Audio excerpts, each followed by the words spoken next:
अंगियार कन्नी, ताड़ाडकई, श्री विद्या, राजमातंगी, मीनाक्षी। देवी पार्वती का एक रूप ये देवी आज के समय के तमिलनाडु में स्थित कादम्बा क्षेत्रम यानी मदुरई की मुख्य देवी क्षेत्रपालिका माता और आध्यात्मिक रानी है। मीनाक्षी अम्मन मदुरई के अरुलमिगु मीनाक्षी सुंदरेश्वरर थिरुक्कोविल में विराजमान है और उनके साथ है सुंदरेश्वर रूप में शिवजी। देवी के भाई है भगवान अलागर जो विष्णु जी का ही एक रूप है।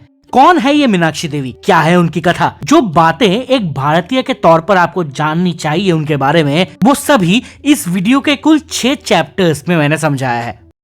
नाम, देवी का नाम है मीनाक्षी, जो संस्कृत के 2 शब्द मीन और अक्षी को जोड़कर बनाया गया है। मीना मतलब मछली और अक्षी मतलब आंखें। वो देवी जिनकी आंखें मछली जैसी हैं। मछलियां जैसे गहरे समुद्र में चली जाती हैं, वैसे ही देवी की आंखों की दृष्टि भक्तों के दिल तक भेद कर जाती है। एक अन्य व्याख्या यह है कि जैसे मछलियां कभी अपनी आंखें बंद नहीं करती, देवी भी इसी तरह अपने भक्तों पर नजर रखना कभी बंद नहीं करती। परिचय। मां मीनाक्षी के बारे में हमें कई शास्त्रीय उल्लेख मिलते हैं। इनमें से सबसे प्रमुख है मीनाक्षी पंचरत्न स्तोत्रम, जो आदि शंकराचार्य ने लिखा था। ललिता सहस्रनामा स्तोत्रम में भी मीनाक्षी मां का उल्लेख मिलता है। हालांकि डायरेक्ट नाम से नहीं, पर यह कहा गया है कि एक देवी है जिनका मुख नदियों की तरह सुंदर है और उसमें उनकी आंखें जैसे 2 मछलियां तैर रही हो। दक्षिण भारत में मां मीनाक्षी की कथाओं का सबसे लोकप्रिय सोर्स है थिरुविलय्यर पुराणम। शक्ति। मां मीनाक्षी की कथा असल में शुरू होती है एक दुखद घटना से। सती मां के जाने के बाद शिव जी बैरागी हो चुके थे। इधर तारकासुर ने भूलोक पर उपद्रव मचाना शुरू कर दिया था। उसे वरदान था कि सिर्फ शिव जी के पुत्र ही उसे मार सकते हैं।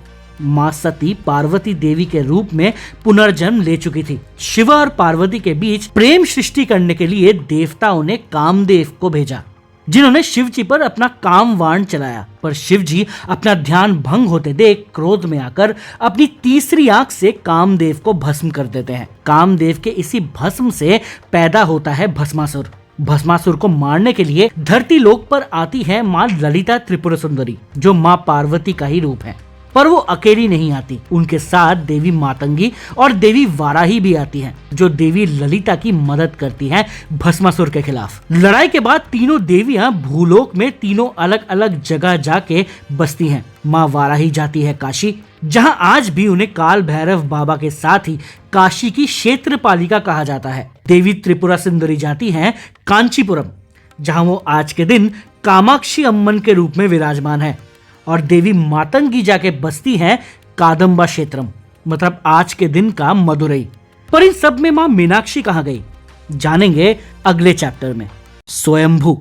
शताब्दियों पहले कादम्बा वन में एक स्वयंभू शिवलिंग प्रकट हुआ। भगवान इंद्र ने उस लिंग के चारों ओर एक छोटे से मंदिर का निर्माण किया। एक बार एक व्यक्ति जंगल से जा रहा था। अचानक उसको वहां एक छोटे से घर के अंदर वो शिवलिंग दिखा। अगले दिन इसे शिवजी ने सपने में आकर कहा कि वो शिवलिंग का उद्धार करे और उसकी पूजा करे। ये व्यक्ति थे कुलशेखरा पांड्या, जो दक्षिण भारत के पांड्या डायनेस्टी के सृष्टिकर्ताओं में से एक थे। कुलशेखरा पांड्या ने इंद्रदेव की शुरू की हुई इस मंदिर को बड़ा बनाना शुरू किया। इस मंदिर की कहानी पर हम बाद में आते हैं। पांड्या रानी। कुलशेखरा के वंश में आगे राजा हुए मलय ध्वज पांड्या। उनको अपना राज्य चलाने के लिए एक बेटे की आस थी। उनकी रानी कांचनमलई पिछले जन्म में एक बहुत बड़ी देवी भक्त थी। उन्होंने आदि शक्ति का कठोर तप किया कि उनकी कोख से देवी जन्म ले। पर दुर्भाग्य से जब तक देवी उनकी तप से खुश होकर उनके पास आती हैं, तब तक वो शारीरिक रूप से इतनी कमजोर हो चुकी थी कि वो गर्भ धारण नहीं कर पाई। तब देवी ने उन्हें कहा कि अगले जन्म वो जरूर उनकी बेटी बनकर आएंगी। अब लौट आते हैं अपनी मेन कथा में। राजा मलय ध्वज और कंचनमलई पुत्र प्राप्ति के लिए पुत्र कामेष्ठी यज्ञ कर रहे थे। तभी अग्निकुंड से एक बच्ची प्रकट हुई और रानी के गोद में आई। उस बच्ची में असामान्य तेज था, शरीर हरा रंग का और उम्र 3 साल। रानी को अपने पिछले जन्म का फल मिल चुका था। देवी उनकी पुत्री के रूप में जन्म ले चुकी थी, पर इस बच्ची के 3 स्तन भी थे। राजा इसे देखकर परेशान तो हुए, पर तभी एक आकाशवाणी हुई कि जब इस कन्या का इसके उचित वर के साथ विवाह होगा तो वो तीसरा स्तन अपने आप चला जाएगा। राजा मलय ध्वज ने मीनाक्षी देवी को राज्य संभालने योग्य बनाने के लिए तैयार किया। उनके मृत्यु के बाद मीनाक्षी देवी का राज्याभिषेक हुआ। वो अब मदुरई की महारानी थी। मीनाक्षी सुंदरेश्वर। मीनाक्षी देवी बहुत ही साहसी थी। वो पूरे संसार में पांड्या ध्वज लहराना चाहती थी। अपने उद्देश्य को पूरा करने के लिए रानी मीनाक्षी ने कई राजाओं को हराया। राजा ही नहीं, मीनाक्षी देवी ने कई देवताओं को भी पराजित किया। अपने विजय रथ पर सवार होकर मीनाक्षी देवी एक दिन एक वन में पहुंची, जहां पर उन्हें एक युवा सन्यासी मिला। जब मीनाक्षी देवी सन्यासी से मिली तो उनका तीसरा स्तन खुद ही गायब हो गया। स्तन गायब होते ही उन्हें समझ आया कि शिव की कही बात के अनुसार ये सन्यासी ही उनका योग्य वर है। ये सन्यासी कोई और नहीं बल्कि भगवान शिव ही थे। इस सन्यासी का नाम था सुंदरेश्वर देव। सुंदरेश्वर को देखकर रानी मीनाक्षी को स्मरण हुआ कि वे पहले भी इस युवक से मिल चुकी हैं और उन्हें याद आ गया कि वे पार्वती का अवतार हैं और ये सन्यासी भगवान शिव हैं। सन्यासी के साथ मीनाक्षी देवी वापस मदुरई पहुंची, जहां उनका विवाह सुंदरेश्वर देव से होना था।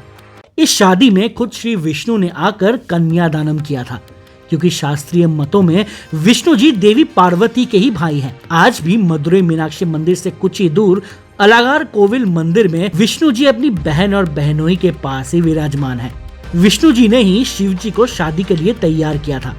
उनके बैरागी रूप से निकाल के उन्हें सुंदरेश्वर का रूप दिया। पूरा मदुरई उस दिन शिव पार्वती के सौंदर्य से खिल उठा था। विवाह के बाद आज तक मीनाक्षी अम्मन और सुंदरेश्वर उसी मंदिर में विराजमान हैं जिसे कुलशेखरा पांड्या ने बनाना शुरू किया था। मंदिर में शिव शक्ति के पुत्र स्कंद कुमार यानी कार्तिकेय और गणेश जी भी विराजमान हैं। हर साल अप्रैल के महीने में मदुरई में इसी शादी को दोहराया जाता है, चिथिरई या मीनाक्षी थिरुकल्याणम फेस्टिवल में। जय मां मीनाक्षी, जय श्री सुंदरेश्वर।